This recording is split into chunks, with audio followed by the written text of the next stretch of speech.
this computer. All right. This is the Job Seeker Spotlight. This is Mr. Josh Faris, and he is a good friend of the MYJS family, and we are excited that you're here. Josh, take a minute to introduce yourself. Thanks, Andy. That was a really goofy wave I just had. Sorry. Looks All like good. Gumby hands. My name's Josh Faris, and I have been in a variety of roles over the past 20 years. I have a marketing degree, but I've also been in sales. But lately, I've been in operations for a large trade show and event company. And so I am looking for kind of a wide variety of roles. Interestingly, in working with Andy, she has kind of introduced me to some roles that I wasn't even aware of. So what I've been looking for recently is more of a sales enablement role where I could take all those different hats that I've worn across my career and help train some people on how to be effective and of use of their time and work within a company in the different lines of business to be the most effective. So that's kind of my background. Absolutely. I love that. And, knowing you, I would say that people developer is a key part of who you are. So I do enjoy that process. good. What does next look like? I know you touched on it a little bit, but talk a little bit about what the next chapter looks like for you. And when you sent me these questions, this was the one I've struggled with the most in 8 months. Just a little more background. I've been in the event and trade show industry, and as most people know, that industry has been obliterated. And so while a lot of companies have had to pivot and job seekers have had to pivot, pivoting from an industry that was flourishing and doing really well into something totally different has really been my challenge. So in terms to next, I don't know what next is going to look like. I have been very open. I don't have a narrow search. I don't have horse blinders on that I'm only going to go here, only going to go there. I think a lot of the skills that I've been fortunate enough to work on and craft over the last 2 decades are very transferable to a lot of different industries in a lot of different ways. And so I'm really just looking for that fit where I can come in and enjoy the culture and the company and believe in what the company does. And in so doing, help that company reach heights that they haven't reached before. And so I'm excited about what Very next good. is going to be, but I really don't know what it's going to look like yet. I love how open-minded you are. And you bring up a good point about coming from an industry that has not survived COVID. And we all have hopes that the event industry will bounce back. There's a good chance it will bounce back in a different way than what it looked like before. And so I think your open-mindedness is great. And I would say just in our conversations, one thing, it's not as much about what do you want next to look like for you, but also what can you help a hiring manager see that is transferable in what you did. And that's been a challenge to kind of paint that picture for people Yeah, because you can see the correlation, but sometimes you see that other people are struggling to connect the dots when it looks different or sounds different than what they do at their company. for sure. One of the challenges has been when people see that you are in the event or trade show industry, they automatically think, well, this isn't what we do. This isn't this Right. job. This isn't this role. But what's been so interesting as I've looked back, and you don't really think about this when you're doing your job, when you are having to think about what did I really do? How did I make my company better, my team better? Um, Right. there's so many transferable skills. We in the trade show industry, you work with people in logistics and marketing and Mhm. IT and finance and operations and sales, Sure. and every trade show is different. So you work with big Right. pharma companies and you learn what's specific to pharma or big defense contractors or consumer goods. There's so many different industries that we touch. Mhm. Every week is a different opportunity to learn something, and Right. we all say it in the trade show industry, you will learn something new every week in that job. And so looking back on that and having so many different stories to tell, that's been the challenge, is just finding the audience to be able to tell them and make those connections. Great point. Describe your ideal role. And I thought about this one a lot too, and I hate to be so simplistic about it, but people. I enjoy working with teams with individual people, with clients. I like forging new relationships, right? Yeah. One of the things that I always told my last team was that 99% of every problem really just breaks down to a communication breakdown. We don't have to Mhm. make this more difficult than it needs to be. You don't have to understand everything about finance or logistics, but somebody somewhere didn't explain what was needed Mhm. in an efficient way, right? And so part of that is learning how to communicate well, but what really comes out of that is relationships. You make new Right. relationships with somebody on the dock that you didn't know before, or with a new client, or with somebody in the safety department that you would have never crossed paths with. And so I just love working with people and finding new ways to forge relationships within my team. And once I have Right. my team, I love getting that team to think outside the box and go make new relationships. And it's really kind of this fun, organic growth that you can start small and it can just be infectious and go through a whole division and company. And so that's really what I look forward to the most. Very good. I love that. Um, so in qualities that you look for in a target company, big, small, collaborative culture, independent, what does that look like? Yeah, that this was the easiest one for me. I want a company that believes in their employees, and let me explain by that. I know everybody, they say that, but how many times has your kid gotten sick and you felt guilty about, can I call my boss and say I really need to be with my kid today? It's probably a little different with COVID, but pre-COVID, or hey, my son has his one and only basketball game tonight at 5 o'clock. I really need to get out of here. Um, I want a company that understands and values its employees in that regard. What I've found is that companies that really are strong Mhm. understand that you are going to get everything and some from your employees when you pour into them in that way. And Mhm. so I know that seems real simplistic, but if I can find a company that just understands that my family is why I work as hard as I do, but that I'm Sure. not willing to make those sacrifices and they don't ask that of me, then we are going to have a wonderful relationship and the sky's the limit on the potential that we can get together. So that's really what, and I know that's hard to always find, but It is. when you're talking with people in an interview, you get a good sense of whether they believe that or whether they say, well, but if they really start sticking to these um, schedules and time slots, then maybe it's not the right fit all the time. Fair enough. Fair enough. I know at our company, we decided to do an unlimited PTO policy for that reason that we manage results, not tasks. And so if somebody has a job, we want them to have the autonomy to decide how they do that job, as well as if you need to go to your kids' award banquet or take them to the doctor. I don't want you stressed out about, okay, where am I going to make up these hours? Because there's going to be times on the flip side of that that I'm like, hey guys, we're in crunch mode. We've got to get this in. So it's That's kind of right. a balance of the two. And we build trusting relationships that our employees know that I have their best interest at heart. And I know that they are 100% on board with the mission. So I do think it's out there, but unfortunately, is not the norm. I see more and more companies going towards that. And it's amazing to me when you have the concept of unlimited PTO people's mind. Often you can kind of see this moment, and I'm going, but we partner with people who won't take advantage of that. That's So right. it's not the what if, it's if this is not the place for you, if you are the one that's like every single day there's something, hey, this came up or that came up, then it tells me work is not one of your top priorities. But Yeah. And it those are hard to discuss in interviews, right? Like I understand that. But one of the things, and I can talk about it, but I'm passionate about it. So I think it comes across as believable is that, I always laugh at paid time off, or what do they call it? Sick days, right? Like, I don't know that I've ever used a sick day. Like, I don't think yeah. of them as an extension of my vacation. Mhm.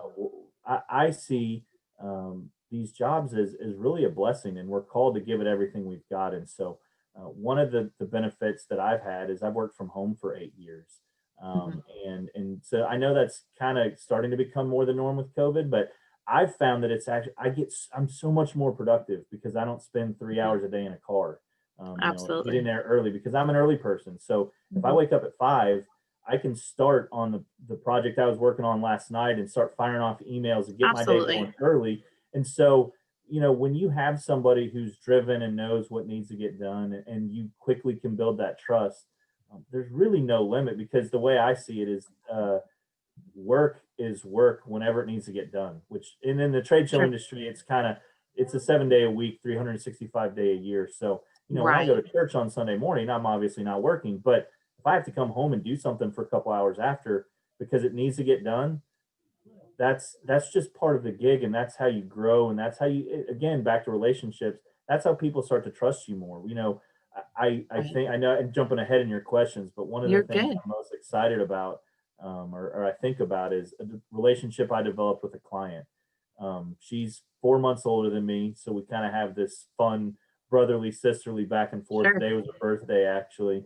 And one of the things that's made it so special, and we've been friends now for 10 years, is that, it didn't matter what time of the day or what day of the week it was. If her bosses came to her with something, she knew I was going to have her an answer that day or the next day. Right. She had things coming in from all over the world, and so if I had to make calls to Chicago to have someone there to receive a shipment or whatever, you just develop this trust with people and those Right. relationships. Now she doesn't work there, and I don't work there, but we're still great friends. She Sure. just had her baby, and I was one of the first people she sent a picture to. Like, those are great relationships I that are love that built over status. years of, yeah, right. So I really enjoy that part, and Very good. I do think companies are more open to that than maybe they ever have been, which is kind of a Right. blessing in disguise. So hopefully Absolutely. I can find it. I love that. What accomplishments are you most proud of? You know, I started thinking back on those, and obviously when people on my team have gotten promotions, out of a job that they had been in for a long time into something that changed their life, those are great moments. I love knowing that, in one case, someone had been on a PIP a lot, before I became her manager, and we were able to just kind of erase the how people thought about her, to the point that she got a huge promotion and she's never looked back. And so those moments are great. I love those. Obviously, whenever you, deliver a project on time, under budget, ahead of time, those are always great moments. But I'd be remiss if I didn't say, just working in the trade show industry, I had the opportunity to work at the Super Bowl down in Houston back in whatever it was, Love it. 2015, 16. My son got to come and meet me. He stayed with me overnight for a couple nights, and I think he was in third grade at the time. And we got to go tour everything together. But just that, being a part of that event was a life changing moment. Um, the client I talked about earlier, they opened up a new branch in Brazil, so I got to go to Brazil 4 times and help be a part of multiple trade shows down there, and developing relationship with my Brazilian family, who we still stay in contact to this day.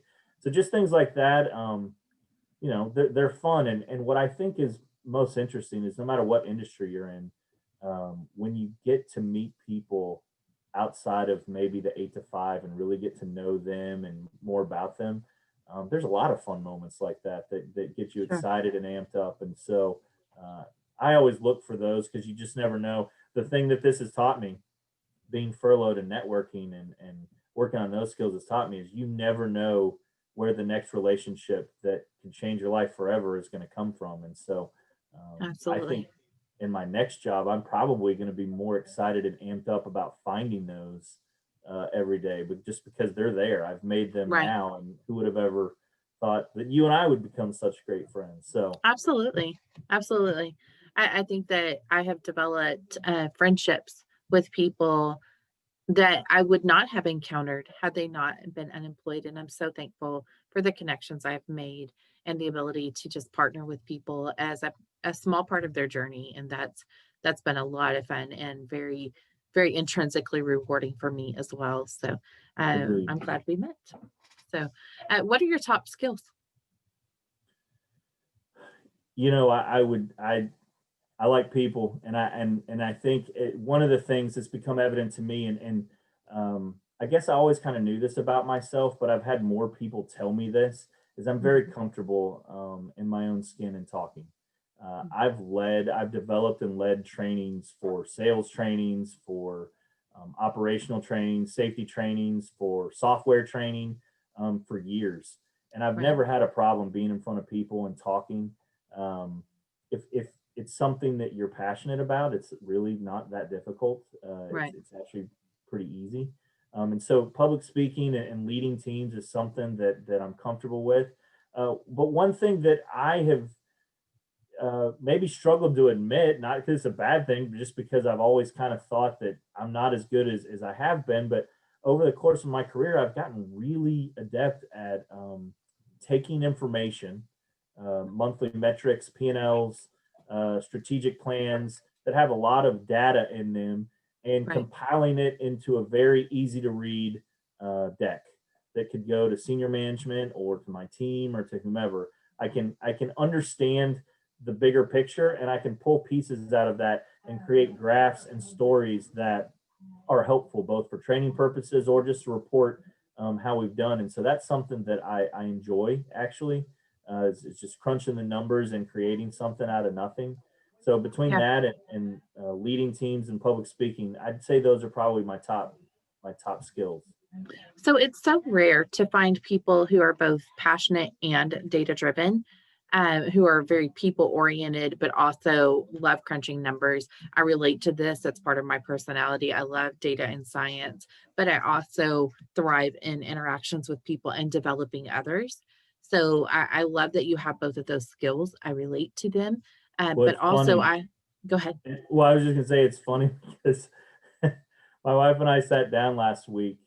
I al she said this jokingly, but now it hurts my feelings because she's poking fun at me. But she said, "Is it time for your holiday spreadsheet again?" Because apparently for years I've always said, "Okay, we need to write down what one kid is getting and what one kid is getting and what we still need to get and We what the do budgets this. are." And Yeah. and she laughed because she goes, "I'm so used to your spreadsheet. So now I don't want to use it. I'm gonna have to like throw her off with a PowerPoint or something." But I just everything I do revolves around thinking of, how can this be done, or how can, and just writing it down and then seeing, exploring what looks best and what makes sense. That's apparently I So do it even in my personal life. So for me, I'm sitting here going, but yeah, how do other people shop?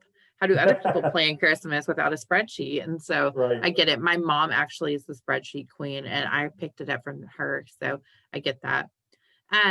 Describe your core values. And I know we've kind of touched on this a little bit, but just if you had to summarize, what do you believe to your very core? What makes you who you are? And those fundamental beliefs, what would you say? Yeah, so obviously, families first, faith in family. But I mean, um, I'll never choose anything else over my family. And so if you ever ask me to, it's a really easy answer. I'm just not going to do it. My Mhm. kids and my wife are the reason I work so hard, and so that really drives me to give my best. So that's really the first thing. The second thing I would say is I really like being around people who understand that not everything is easy and just given. And what I mean by that is I like people who aren't afraid to roll up their sleeves and work hard.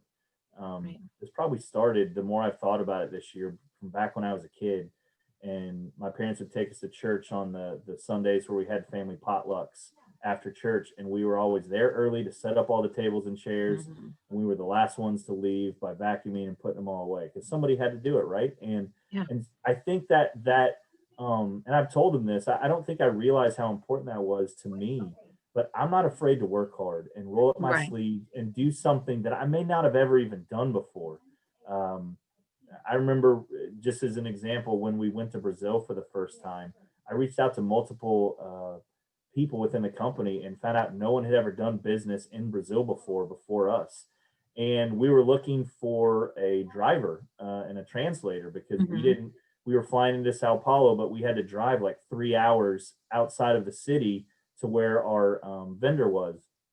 And I'll never forget looking on Google, and the first person I called didn't speak much English, and I heard her knocking on her neighbor's door. And I instantly knew this is not where we're going. But I lucked out. I found a company out of Miami who had a guy down there. And the first time he came, I'll never forget, he picked my coworker and I up in a Honda Civic hatchback. So there were three of us with like four suitcases. and he drove us to where we needed to go. And then he said he'd be there the next morning, and he showed up in a van. I don't know where he got the van. Mm-hmm. And over the course of the next 4 trips, he ended up being our driver and our translator and stayed with us all day for no extra charge. And we're still friends. He actually lives here in the States now, but just what I don't like is when people, including myself, when someone says, I need you to go do something, and they say, well, I don't know where to start.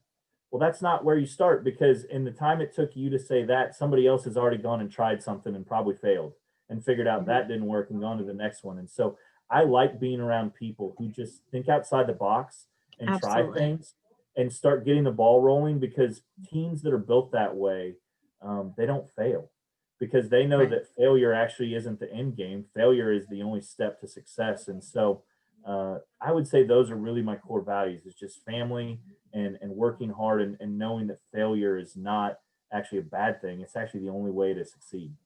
Right. And it sounds like initiative would definitely be one of those. So Yes. very Thanks. good. Thanks for adding that. That would be a good one. Well, you said it. I just put a word to it. So very good. I always tell my team, don't stand by while I drop the ball, Yeah. and say, hey, you dropped the ball. Grab it, run with it, take it before I drop it. There are so many things that we can do. And so I know as a leader, I appreciate initiative as one of the top three things that I value in team members. And before I became a senior leader, I don't know that I put the same kind of weight on it. I took it for granted and I didn't realize how rare that is. So I think that's another thing that stands out about you is that initiative that you take. Um, and we've kind of touched on your brand a little bit. So let's kind of wrap this up with what is one thing that you wish recruiters and hiring managers knew about you? Oh boy, that I'm here, that I'm open to talk. No, we've talked about this, and it's hard to put in a resume sometimes, right? Is that when I look back over the course of my last 20 years, man, I just feel so humbled and grateful and blessed for all the different projects that I've gotten to work of. Even within my team and within people I worked with, they've only been in one industry and they've only done one thing, and that hasn't been me. I've been blessed to lead a kitchen design software training class for kitchen cabinet designers across the country. I worked with Google back when the 40 barcodes were in their infancy, and did Right. advertising plans all across the country, and in magazines and in newspapers. So I've done the marketing side of things. I Sure. got to work in sales, and I got to grow a client from just winning it, being a part of that RFP process, to growing it from 2 million to $5 million before I went into another position, and the relationships that come from that. And now I've gotten to be in operations and lead a team across an entire region of the country. So I know that not everybody gets that. And I know Sure. that not everybody, gets to tell those stories. And so I would just like recruiters and HR people to know that when you see my resume, I know it can get confusing. We've reworked it a couple different times to try and hone in on specific job areas and functions. But your company would get somebody who has worn hat. I was the client first, and then I Right. was in sales, and now I'm on the operational side. And so I've seen how all those different lines of businesses, what's important, and the deadlines and the financial aspects, and Sure. how they all tie together. And to me, I think that we've talked about purple squirrels a lot in the job seeking industry. I think I am one, and I'm Mhm. excited to share that with the next company Perfect. because um, I see it as a blessing that I've been given, and the longer it goes, the more I'm excited to just take all those blessings. And now, I think I'd be remiss to say, now I've gotten to spend the last 6 months networking and working on skills that maybe I knew I had, but I hadn't used very much. So Mhm. like I feel like I'm an even better version of myself after being furloughed than I even was before. And so I'm excited to share that with someone. I think there's a lot of different ways that my path will go. I don't think I'm just honed in on one. And so just talk to me. If you've got openings and there's something there that seems like a fit, hopefully I can tell a story about something that I've done in the past that We'll show you that that's an area I have expertise in, and let's just talk. That's one thing I've learned more than anything. I love to talk. I think I knew that already, but True. I True. do just enjoy talking with people. And if And you're if great it's at it. not the right fit, well, I'm okay. My wife and you probably would be at Starbucks for a long time sharing stories of how much I don't shut up. So I'm down for this. I'm sure. So, hey, how can people reach out to you? Yeah, so I'm on LinkedIn, obviously. I think it's LinkedIn, the / and then mine is Joshua dash Faris, We're going to tag Faris. you when we post this, so they'll be able to Okay, just follow the tag. perfect. So Okay. also my email is josh.faris79@gmail.com. And And my Faris phone is number, Faris Faris with is an like F. Paris with an F. So it's not Ferris Bueller. It's like True. Paris with an F. And then my phone number is 469-534-2850. Always welcome to call or text. Pretty much have it beside me all the time. So, Perfect. yep. Well, I appreciate you being here with us. And guys, reach out to Josh. He's definitely going to be an asset to the company that he lands with. Huge in problem solving initiative. And you know how you have your priorities together. So I'm excited to see where this takes you. And best of luck in the rest of your job search. Thank you so much, Andy. I'm really grateful that you even thought of me to do this, and I really appreciate it. Thank you. All right.